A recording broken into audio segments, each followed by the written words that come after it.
Happy Media. Sanyuka nga bw'oyiga. Kale bwangu nnyo enkya nnaku z'omwezi 12 era nga kugenda kubeera kulayira kwa mukulembeze w'eggwanga General Yoweri Kaguta Museveni. Wabula mu bimu ku bintu ebiteekeddwa okukola nga bisanyusa abatuuze b'eggwanga Uganda, bannansi b'eggwanga Uganda, bwe drones obwaka amataala era nga buno butera kubeera mu bbanga.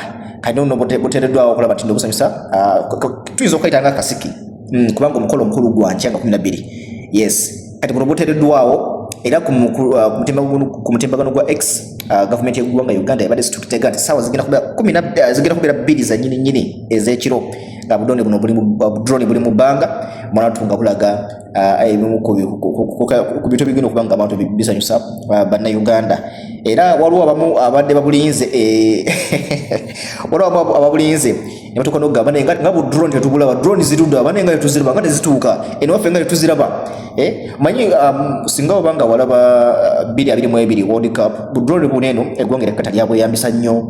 Yes, mu kuba nti nobukola gundi nga baggulawo match yasooka eya World Cup ndowooza ne match yasembayo era nga budono balabika nnyo balabika bulungi. Kati kino kyekimu ne Uganda kyekoze okulanga bu drone buneno abuli mu bbanga awo. Ngenda kuba nkuteerako vidiyo ezo obere ng'oziraba naye weerabireko ku drone ezo. Mwana wattu no zinyumye tugambe ki naye zinyumye naye nno ojja kusangayo abamu abagamba ate bino tube tetubyetaaga biki bannange bino ebintu tetubine Uganda mukkirizeeko. My name is Jay from Jay's Pyrotechnics, and we are a leading fireworks company, laser show company, and drone show company.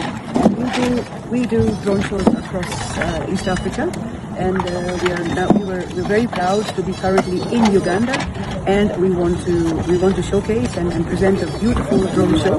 And I'm happy to say that Uganda is a beautiful place to be in, and we're going to have this drone show tonight for a total amount of 14 minutes.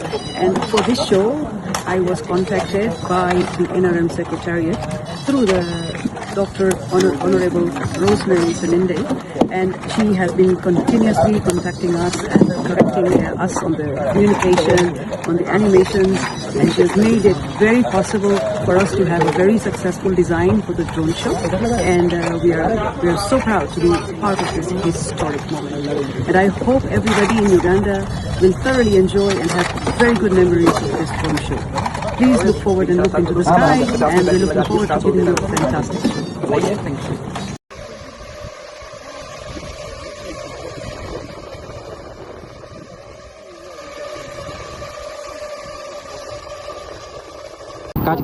Kati olaba n'abaleese obuzibu bye mwabalowooza nti drone zigenda yiwa ssente ne mulina ebirowoozo bye mulina nnonamu ssente bamala gaziyiwaayiwa batyo bannange. Drone bagambye za kkala kimu abali eyo oba mwe muli side ki ffe tuli wano Kisaasi tuli wano ne drone tetuziraba oba zigenda kuba bagambye at 8 exactly. Na Uganda akwatako ddi ku budde tuli wano it's a full house ne drone tetuziraba.